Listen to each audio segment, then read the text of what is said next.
अबे दुबे जो घनश्याम तिवारी कह रहे हैं कि मार्करवाड़ी जो ये गांव है, वो कह रहे हैं भाई ऐसा नहीं हो सकता, हम एक बार खुद देखना चाहते हैं।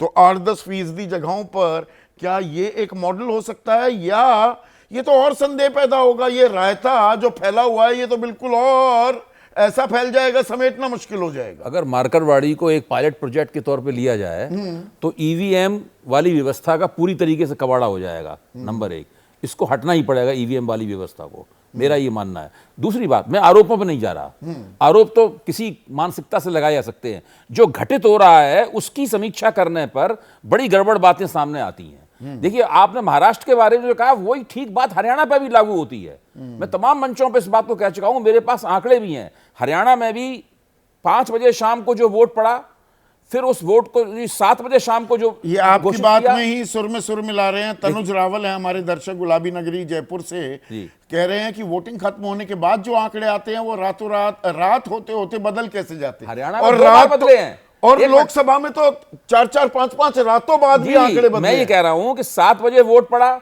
वो चुनाव आयोग ने बताया, वो उनकी वेबसाइट पे मौजूद है। फिर उसके पौने 4 घंटे बाद 11:15 बजे फिर वोट प्रतिशत बढ़ाया गया। उसके बाद में मतगणना के 1 दिन पहले फिर वोट प्रतिशत बढ़ाया गया, 3 दिन बाद। यह क्यों हुआ? कुल मिलाकर 2 जिले तो ऐसे हैं यहां 11% वोट बढ़े।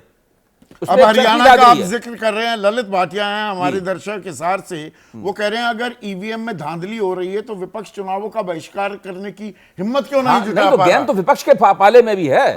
गेंद चुनाव आयोग के पाले में भी है, भाजपा सारा विपक्ष कह दे कि भाई नहीं, बैलेट पेपर से ही चुनाव करवाइए। 3 पक्ष हैं, देखिए 3 पक्ष हैं, चुनाव आयोग, भारतीय जनता पार्टी यानी सरकार और विपक्ष गैर सबके पाले में गेंद है। सब लोगों को इस गेंद को ठीक से खेलना पड़ेगा, वरना भारत में स्वतंत्र और निष्पक्ष चुनावों की साख नहीं, तीनों की बात नहीं। दरअसल तो अब एक और छोटी सी बात, एक और हम जनता जनार्दन सबसे बड़ा हक क्या है? हम सरकार तय करते हैं वोट के जरिए। बिल्कुल ठीक बात। एक और छोटी सी बात कहता हूं, यह बात नहीं है कि लोकसभा में भाजपा ने बहुमत खोया तो विपक्ष ने कुछ नहीं कहा, ऐसी बात नहीं है। चुनाव आयोग के पास में नागरिक अधिकार संगठनों का एक पूरा का पूरा 31 पेज का प्रतिवेदन पड़ा हुआ है, जिसमें तमाम विश्लेषण करके ये दिखाया गया है कि अगर ये सब गड़बड़ियां नहीं होती तो भारतीय जनता पार्टी 78 सीटें और खोती। जितनी खोई हैं उस 78 सीटें और बेशी खोती भारतीय जनता पार्टी।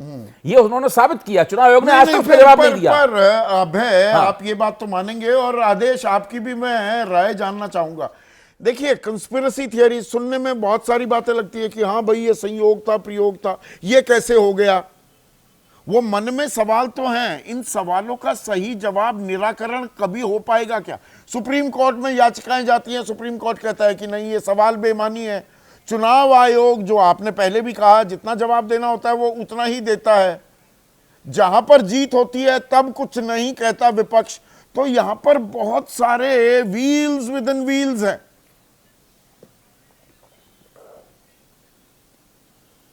जी, मुझसे सवाल है संदीप जी। जी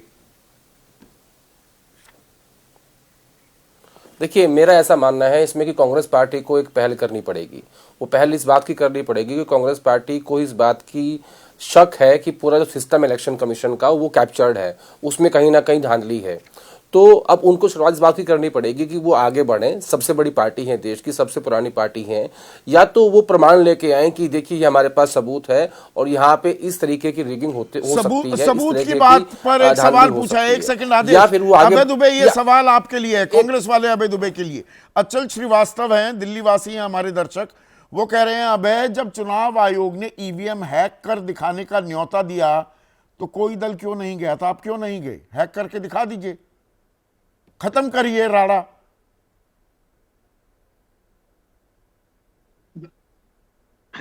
संदीप चौधरी जी, सिर्फ हैक करने का सवाल ही कहां है? ये सवाल प्रतिपक्षियों ने नहीं उठाया कि हैक की जा रही है मशीन। मैनिपुलेशन है, वो प्रोग्रामेबल है मशीन्स। ऐसा नहीं है कि सिर्फ हैक करने से ही मशीन सिस्टम को, जब वो इंटरनेट से कनेक्टिविटी होगी तो हैक का प्रश्न होगा, लेकिन वो प्रोग्रामेबल है। उसमें मैंने तो प्रमाण दिए, और जितने लोगों ने केस जो सुप्रीम कोर्ट ने डिस्पोज ऑफ किए, क्या किए एडीआर की पिटीशन को, कि ऐसी बहुत सारी याचिकाएं लगी, उनके साथ निर्णय हो जाएगा, और डिस्पोज ऑफ कर दी। तो यहां पर एक मत होकर, ये बिल्कुल ठीक घनश्याम तिवारी जी की बात से सहमत हूं कि उस गांव को पूरी इच्छा शक्ति के साथ एक बार वोट डालने दीजिए, आपको पता लग जाएगा कि क्या गड़बड़ इस पूरी व्यवस्था में है। क्यों सिर्फ भारतीय जनता पार्टी को, मतलब सिर्फ बीजेपी को ही शिकायत नहीं है? एकमात्र राजनीतिक दल है जो सत्ताधारी दल है जिनको यह शिकायत नहीं कि 11-11 दिन बाद वोट परसेंटेज अपडेट कर रहे हो, 10-10% वोट कैसे बढ़ रहा है। चिंता तो सबको होनी चाहिए ना, उन्हीं को क्यों नहीं है इस बात की चिंता? ठीक कि है, 20 सेकंड में जवाब बैटरियां चाहूंगा। रह रही आदेश है। रावल, जो आप बात कर रहे थे, विपक्ष आपको लगता है जो इनको आगे बढ़कर या तो जिम्मेदारी लेनी होगी, कुछ कदम उठाने होंगे, या कुछ हल भी निकलेगा, या ये ऐसे ही आरोप प्रत्यारोप? अब तो बहुत लंबा समय बीत गया है ना। 20 सेकंड में जवाब चाहूंगा प्लीज। देखिए, मैं ये कह रहा था कि सबसे पहले तो कांग्रेस पार्टी को शुरुआत करनी पड़ेगी। उनको ये मानना पड़ेगा कि हाँ, हमारे यहाँ पे दिक्कत है, सिस्टम में दिक्कत है, और हम इस चुनाव में, दिल्ली चुनाव में हम चुनाव नहीं लड़ेंगे, लड़ेंगे तो सिर्फ बैलेट पेपर से लड़ेंगे। मैं ये मानता हूँ कि शुरुआत में उनको समर्थन नहीं मिलेगा, लेकिन आखिर में जहाँ जहाँ ऐसे नतीजे आएंगे तो इनको इनके एलाइज का साथ मिलता चला जाएगा। अदरवाइज ऐसे ही आरोप प्रत्यारोप लगाते रहेंगे। आज चुनाव आयोग ने बुलाया था, उन्होंने इनकी बात मानने से इनकार कर दिया, तो साफ है कि ये बहस ऐसे ही चलेगी।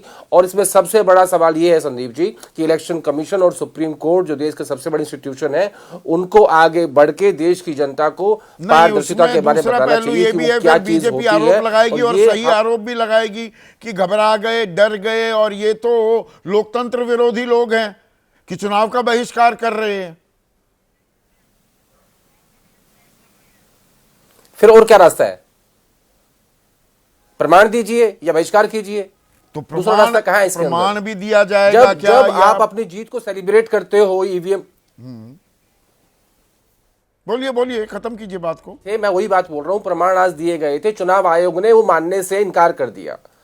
जो प्रमाण आज दिए थे महाराष्ट्र कांग्रेस के अध्यक्ष नाना पटोले ने, और जो बाकी डेलीगेशन गया था अभिषेक मनु सिंघवी के साथ में, उन्होंने प्रमाण दिए थे। उन्होंने कहा कि नहीं, ऐसा कुछ नहीं है, तो इलेक्शन कमीशन ने उसे मानने से इनकार कर दिया। हम गोल गोल घूमते रहेंगे? क्योंकि दरअसल लोकतंत्र की जो नींव होती है, मजबूती जो होती है, उसका पैमाना दरअसल वोट है, वो हमारी ताकत। जनता जनार्दन जो हमें कहते हैं 5 साल में एक बार आते हैं नेता, भैया हमें चुन दो, और वो हमारी वोट के बिना हो नहीं सकता। इस वोट का इस्तेमाल जो हमने किया है अपने प्रतिनिधि चुनने के लिए, जिसके लिए किया, उसी की तरफ जा रहा है कि नहीं, यही तो सबसे बड़ा पैमाना है। और इसमें शक की गुंजाइश तो कतई नहीं होनी चाहिए, पर ये दूर कौन करेगा या दूर होगी भी क्या, ये सवाल आज आपके लिए छोड़ जाता हूं। जवाब नहीं मिल पाया है आज सीधा सवाल में बस इतना ही।